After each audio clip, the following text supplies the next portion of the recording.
I like it because I know one thing for certain is that if you do get married, you must commit yourself to that. I like it because I know one thing for certain is that if you do get married, you must commit yourself to that. Cliff Richard loved one woman for 50 years. She married his best friend instead, then married someone else, then died in his arms. He never married anyone, never had children, just kept singing while hiding the biggest heartbreak in British music history. When police raided his home in 2014, they weren't the first to destroy him. The BBC had already made a secret deal. The allegations were lies, but the damage was real. He lost weight. He got shingles. He couldn't sleep. He said his own home felt contaminated. The man who once filled Wembley Stadium was now afraid to leave his house. On October 14, 1940, in King George's Hospital, Lucknow, British India, Harry Roger Webb came into a world already shaking under the weight of war and revolution. World War II was raging. Indian independence protests were boiling over. In 1946, riots exploded during Direct Action Day, and British families began fleeing the colony. Among them were the Webbs. Harry's father worked in the colonial system, but by 1948, it was clear the empire was collapsing. So they left, not in a car or a plane, but on a slow, packed ship crossing the Indian Ocean. The SS Ranchi was their lifeboat. For 3 long weeks, it carried hundreds of British families, all leaving the only home they'd known. They went from servants in sunshine to rationing and gray skies. England was cold and still recovering from the war. The Webbs ended up in a small house in Charlton, Surrey. Gone were the big rooms and warm evenings. It was a rough start for a boy who had once lived with comfort, but it toughened him. That journey planted something inside him, a need to prove himself, to make something bigger out of this strange new life. And soon Harry Webb disappeared.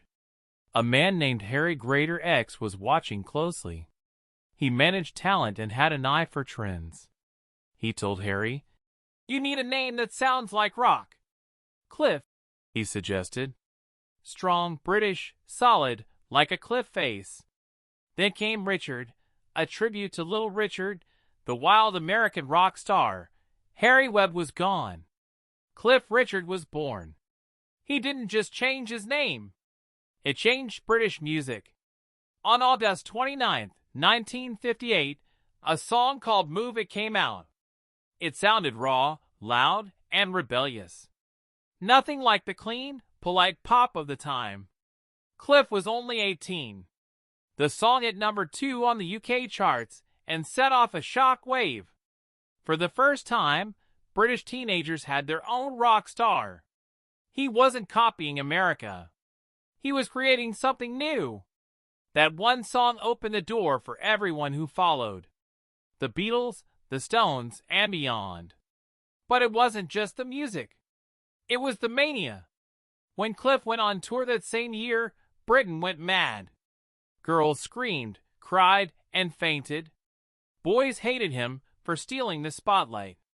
Security guards couldn't hold the crowds back. It was Elvis-level chaos. But this was in London, Manchester, and Leeds. It had never happened here before. They called it Cliff Hysteria. The newspapers loved it. So did the record labels. In 1959, the madness doubled.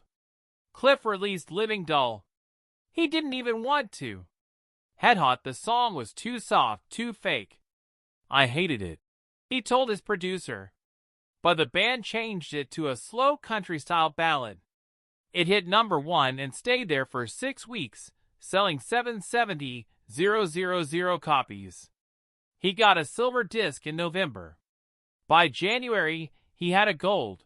Then came Travel and Light, another number 1, 5 more weeks on top. Between the two, Cliff sold over 1 million records. No one else in Britain had done that before. Hollywood came calling. In 1959, Cliff appeared in a dark, dramatic film called Serious Charge. It wasn't lighthearted. It dealt with homosexuality, false accusations, and heavy moral questions. Cliff was only 19, and it shocked everyone that he signed on. A year later, he starred in Espresso Bongo, a satirical film that poked fun at the music industry. With these roles, Cliff made it clear he wasn't just a teen idol. He wanted to act, to grow, to more than a singer. British pop stars had never done that before. Then came Summer Holiday. On January 10, 1963, the film premiered in London. 3,000 fans flooded Leicester Square.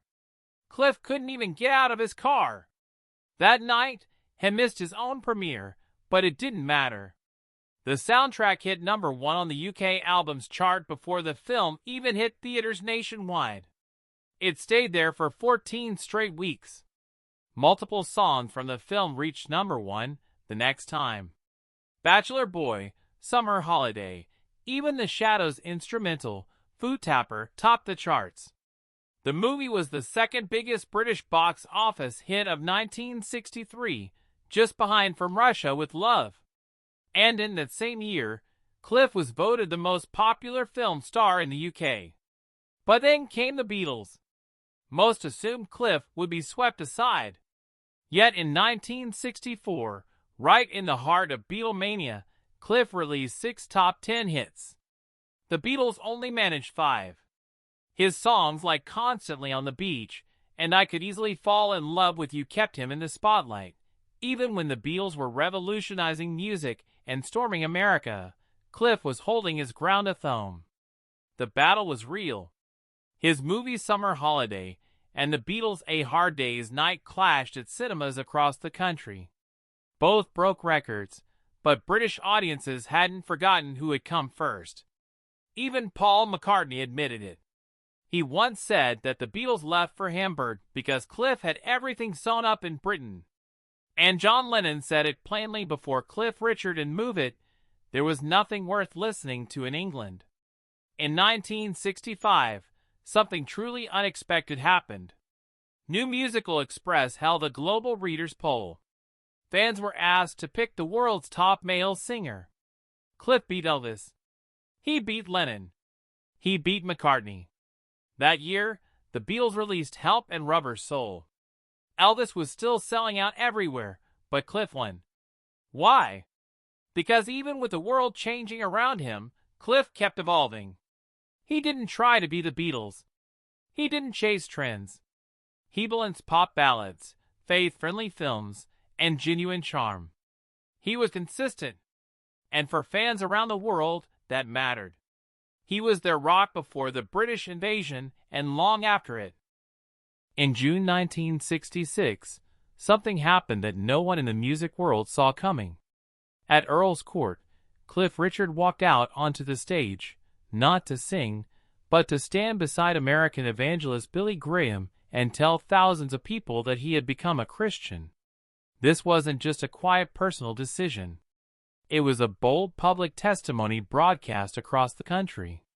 Fans who knew him as a British version of Elvis or Little Richard were left stunned. Some cried, others just stood in disbelief.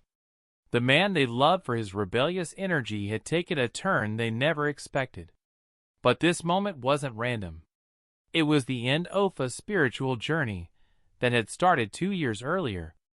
Still, doing it in front of Billy Graham's massive audience, right in the middle of the swinging 60s, gave it a level of seriousness no one could ignore. Rock stars in that era weren't supposed to talk about God. They were meant to rebel, push limits, and break rules. Cliff's announcement went against everything the culture thought a pop icon should be. Almost immediately, people panicked.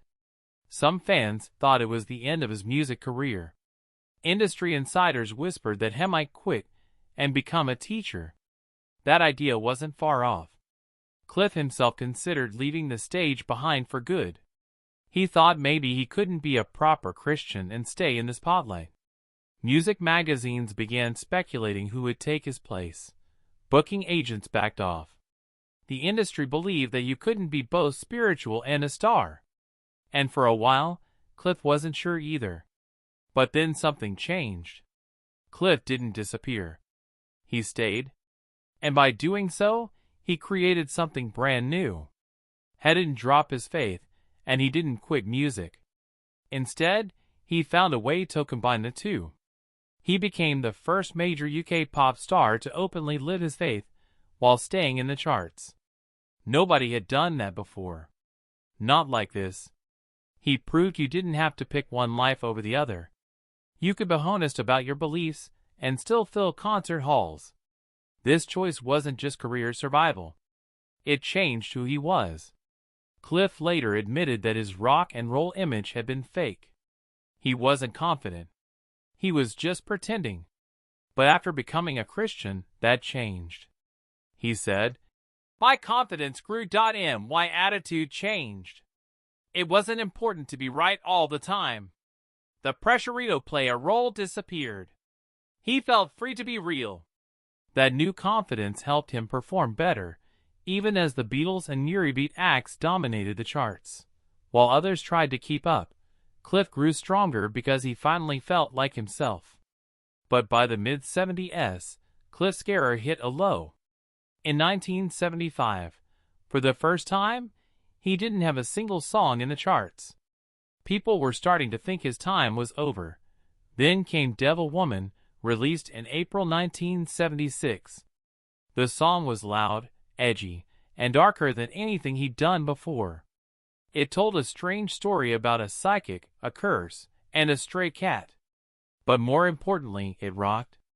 It hit number 9 in the UK and number 6 in the US, his first top 10 in America. It sold over 2 million copies. Cliff was back. Even more shocking, the hard rock crowd embraced him.